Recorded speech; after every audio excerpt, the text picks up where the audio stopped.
Before Shedeur Sanders took the field, the Browns were spiraling, and Kevin Stefanski's decisions weren't helping.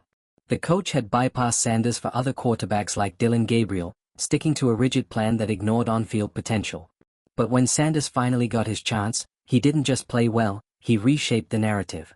His debut was decisive, his leadership immediate. And that's what made Stefanski's live interview criticism feel less like analysis and more like deflection. As Sanders lifted the Browns, Stefanski seemed more focused on defending past choices than adjusting to the reality in front of him. If you're into the real story and all the messy twists they don't show on highlight reels, go ahead and subscribe. And if you're sticking around to see how this Browns QB chaos plays out, you should definitely be subscribed. That tension has become a flashpoint in Cleveland's season. Sanders' rapid rise is now a referendum on how the team has handled its most valuable asset. Every throw he makes is a reminder of what was nearly lost, not just a win, but a future. For the Browns, this is no longer about one game or one quarterback. It's about whether the organization is ready to evolve, or if it will continue letting pride obscure progress. You would think after your rookie quarterback breaks a decades-long curse, leads your team to a dominant win, and does it with ice in his veins, you'd have his back. But that's not what happened in Cleveland. Instead, Kevin Stefanski walked into a live interview after a historic win, 24-10, the Browns' first rookie quarterback debut victory since 1995, and decided to undercut the moment. No praise for poise. No nod to leadership. Just veiled jabs at Shedeur Sanders' preparation and expectations. The kind of coach speak that sounds like accountability, but feels like deflection. It wasn't just tone deaf. It was exposing. Because this wasn't the first time Stefanski has downplayed Sanders. It was just the first time the rest of the world noticed. Let's not forget, Shedeur didn't just show up and get handed the keys. He spent the early part of the season sitting, watching, waiting, while the Browns' offense sputtered. While Dillon Gabriel got the representatives, while Stefanski talked about systems and comfort and all the other coded language that just means, we weren't ready to see what this kid could actually do. And then when they had to see? When there was no one else left to call on, he delivered. He stepped on the field in a pressure-filled moment and did what veterans struggle to do in Cleveland. He won. Not with chaos or luck, but with calm. With control. With the kind of confidence you can't coach. And yet somehow, that was still seen as a problem for Kevin Stefanski.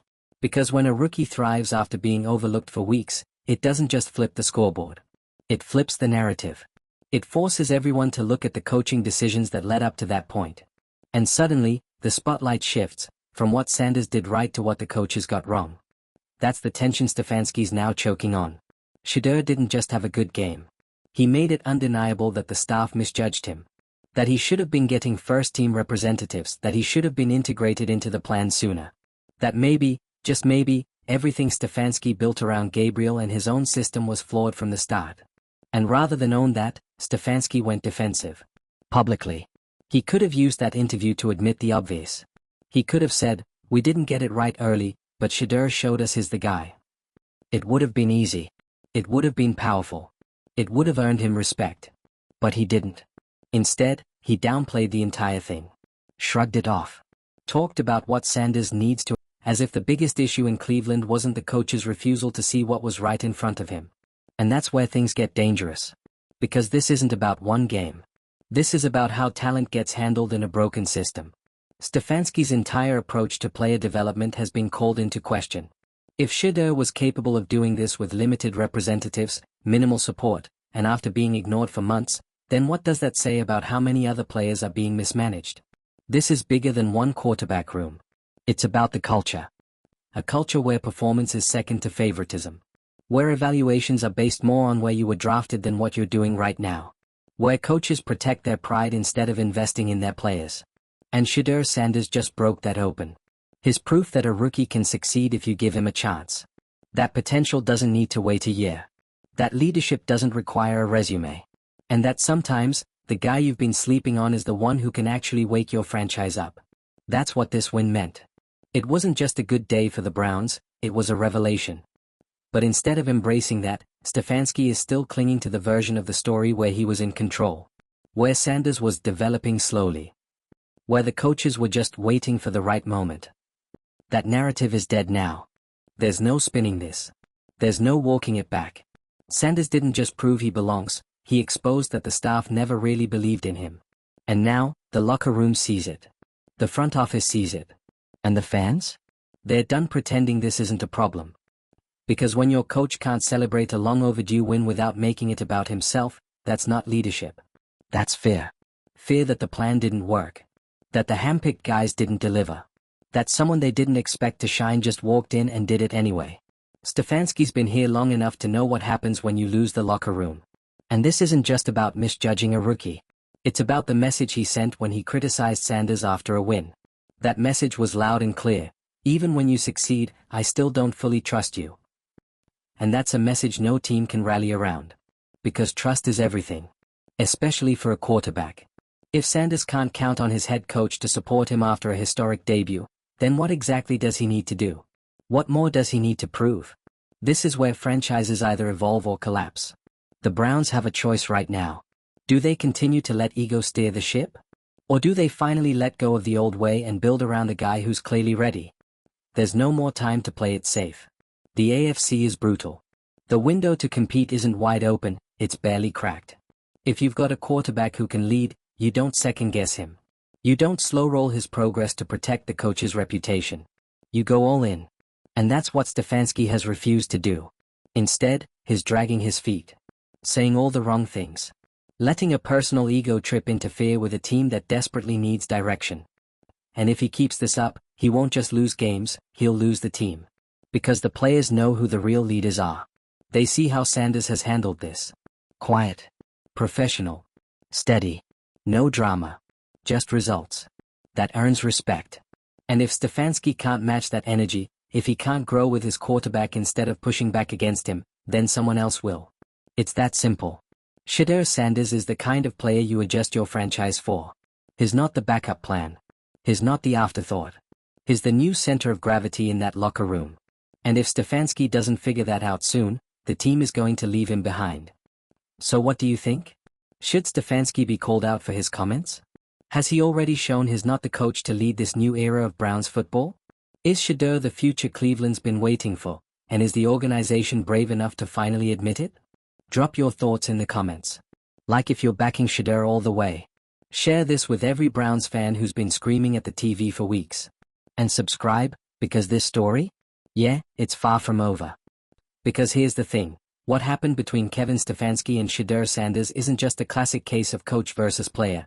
It's a clear example of what happens when leadership fails to adapt to the reality unfolding right in front of them. Let's call it for what it is. Shedeur Sanders stepped into one of the most dysfunctional franchises in the NFL, inherited a stalled offense, and did what nobody else in a Browns uniform has done in nearly 30 years. He won his first NFL start as a rookie quarterback. Decisively. Confidently. And with every snap, he didn't just lead the team, he lifted them. The score said 24-10. The box score looked clean. But the story behind those numbers? That's where things get tense. Shedeur Sanders and Kevin Stefanski, because for Sanders to even get on the field required a breakdown. It took injuries, desperation, and a total failure from the previous plan for him to even be considered. That wasn't part of Stefanski's design. Sanders didn't climb the ladder by being groomed into the starting role. He was thrust into it. And what did he do? He proved Stefanski wrong. That's what makes this story so heavy. Stefanski didn't just make a bad call, he actively resisted what turned out to be the best thing for his team. Even when Sanders was clearly demonstrating maturity, poise, and readiness in practice, he was boxed out. Passed over for less capable quarterbacks. Kept off the radar. And the second Stefanski's hand was forced, when the Browns had nowhere else to turn, Sanders delivered. Calm pocket presence. Commanding cadence. Efficient, accurate decision-making. The offense actually moved. The team actually believed. And the fans? They finally had something real to get behind. So what does Stefanski do in response? He shrinks. Not literally, but in attitude. In spirit. In tone. When the MIC was in front of him after the win, with a golden opportunity to validate the rookie, give credit, and shift into a new chapter, he chose to downplay it. He brought up preparation issues. He pointed to Sanders' expectations needing alignment. He dropped just enough doubt to make sure everyone knew he wasn't ready to crown him yet. Which, in a way, told us everything. Because when a coach can't give credit where it's due, especially after weeks of doubting the player who just proved him wrong, it doesn't say anything about the player. It says everything about the coach. Stefanski looked exposed. And not just to the media, but to the people who matter most, his own players. The locker room isn't just a group of athletes waiting for instructions. These are grown professionals. Competitors. Men who spend every day watching their teammates, learning their tendencies, feeling out who the real leaders are. They saw what Shedeur did in that game. And now they've heard what Stefanski said afterward. That disconnect is dangerous. Because when the head coach no longer reflects the reality the team is living, his voice starts to lose its weight. And make no mistake, Sanders is becoming the voice people want to hear. Not because he's loud. Not because he's flashy. But because he gets results. The offense felt different with him under center. For the first time all season, it felt like the Browns had a quarterback who wasn't reacting, he was dictating. That's not rookie energy. That's QB1 energy. And that's what Stefanski seems unwilling to acknowledge. Because to do so would mean admitting that all the prior decisions were wrong. That Dillon Gabriel wasn't the answer. That the plan to bring Sanders along slowly was based more on draft status than performance. That the best player wasn't getting the representatives he deserved, not because he wasn't good enough, but because the coaching staff had already written him off. That's a brutal pill to swallow for any coach. But it's the only way forward. The Browns have already been down the road of quarterback instability. They've lived through the endless cycle of bad fits, blown picks, and short-lived hype trains. But this time, it feels different. Not just because Sanders is good, but because he's proving it under pressure. With a head coach who won't even give him full support. If he can thrive under those conditions, what could he do with a staff that's actually in his corner? That's the million-dollar question right now. And it's what the Browns front office has to be asking themselves. Because if Kevin Stefanski continues to put his pride above performance, then this won't be the story of a rookie quarterback taking over a franchise. It'll be the story of a franchise that could have had everything, but let a coach's ego get in the way. The margin for error in the NFL is razor thin. You don't get to waste momentum. You don't get to downplay breakthroughs. And when someone like Sanders changes the direction of your season in one game, the only play is to lean into it. Publicly. Wholeheartedly. But Stefanski did the opposite. And in doing so, he created a fracture that's only going to get wider the longer he drags his feet. Because now the question isn't whether Shedeur Sanders is the guy. He already answered that on the field. The question is whether Kevin Stefanski is still the right person to lead him. And let's be honest, there's no bigger red flag than a coach who can't celebrate a win unless he gets to be the hero. This isn't about who called the plays. It's about who stepped up. Sanders did. Stefanski didn't. And now the entire organization has to deal with the fallout of that disconnect. The Browns fan base is watching closely. So is the media. So are the players. If the team keeps winning behind Sanders, and the coach keeps acting like he's unsure, the pressure will only grow. Because there's only so long a locker room will follow someone who refuses to admit what's obvious to everyone else. This could have been a unifying moment for the Browns. A clean pivot into a new era. A chance for Stefanski to show humility, growth, and real leadership. But instead, it turned into something else, a warning sign. A reminder that even when everything is going right, the wrong mindset at the top can derail it all. So what now? The Browns can't afford to fumble this. They have a quarterback. A real one. And it didn't come through a blockbuster trade or a top 5 draft pick. It came through patience. Poise. And yes, resilience from a player who had every reason to quit on the system that kept him sidelined. But he didn't quit. He showed up. He won. Now it's on the Browns to stop wasting time and build around him. And that starts with one very uncomfortable step, holding the coach accountable for what he said, and for what he didn't do. Because Shedeur Sanders is not a backup anymore. He's not a developmental prospect. He's the quarterback of the Cleveland Browns. And the only question left is whether Kevin Stefanski will get on board, or get out of the way. 1. And if you're still wondering just how deep this goes, how far this rift stretches between the player who's changing the culture and the coach who refuses to embrace it, just look at the mood inside Cleveland right now. The city wants to move forward. The fan base is desperate for a new chapter. Shedeur Sanders handed them that. He gave them a performance that didn't just break a streak, it shattered a mindset. He proved that winning in Cleveland doesn't have to come with drama, dysfunction, or empty promises. It can come with discipline, with confidence, with leadership. But instead of rallying around that moment, Kevin Stefanski chose to reassert his control. It wasn't just a coach being cautious. It wasn't just coach speak. Let's stop pretending it was harmless. What he said in that interview was strategic, calculated, a thinly veiled attempt to reframe the narrative before it could shift too far away from him. Because deep down, Stefanski knows what this performance meant. It meant the conversation had moved on. It meant Shedeur was now the face of this team, not just a rookie with upside, but a quarterback the players trust and the fans believe in. That's power. And in a league like the NFL, power rarely gets handed over without a fight.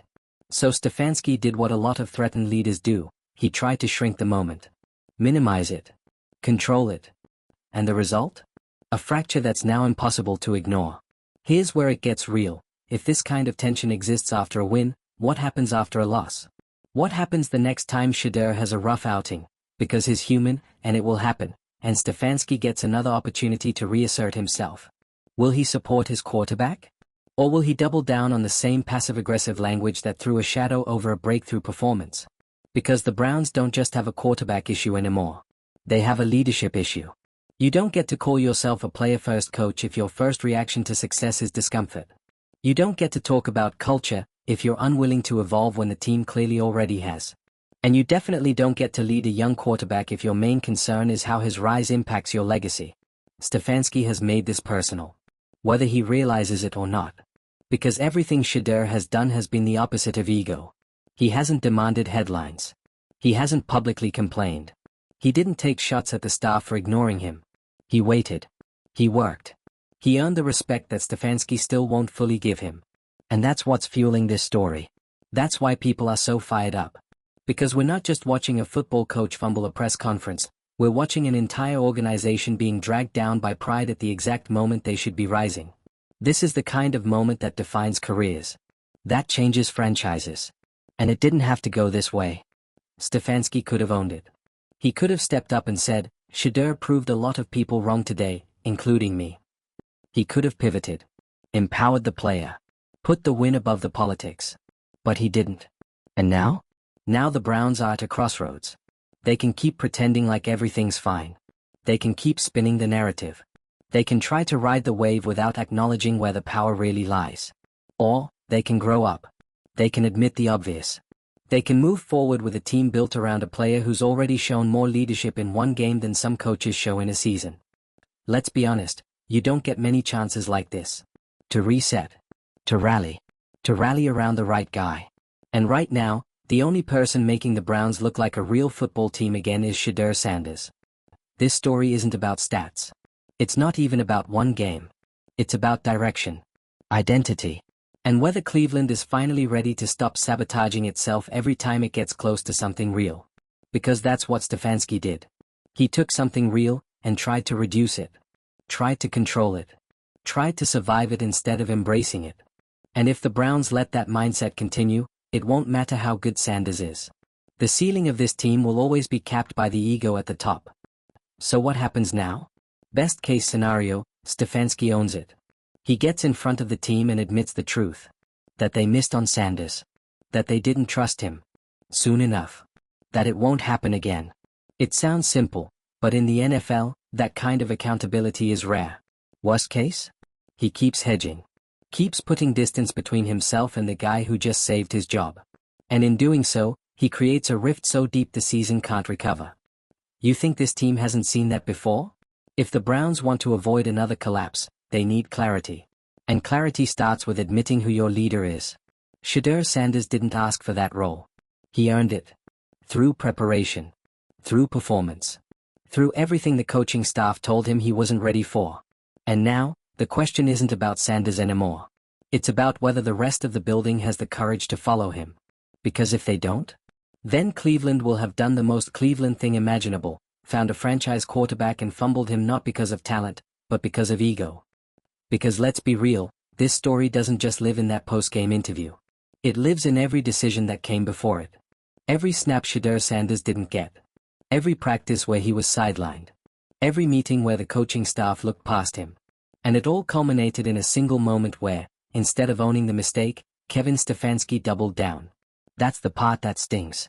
Shedeur's rise wasn't convenient. It wasn't expected. And it definitely wasn't part of Stefanski's carefully laid plan. But it was earned. And when a player earns it, when they rise in spite of every obstacle you put in their way, you don't push back. You don't get defensive. You don't minimize the moment. You acknowledge it. You grow from it. But Stefanski didn't. He got exposed, and instead of recalibrating, he retreated. Tried to protect his image. Tried to remind everyone that he's still in charge. But here's the truth, he's not anymore. Not in the way that matters. Because leadership doesn't come from holding a clipboard or calling plays. It comes from knowing when to adapt. From recognizing when someone else has the juice and saying, let's go.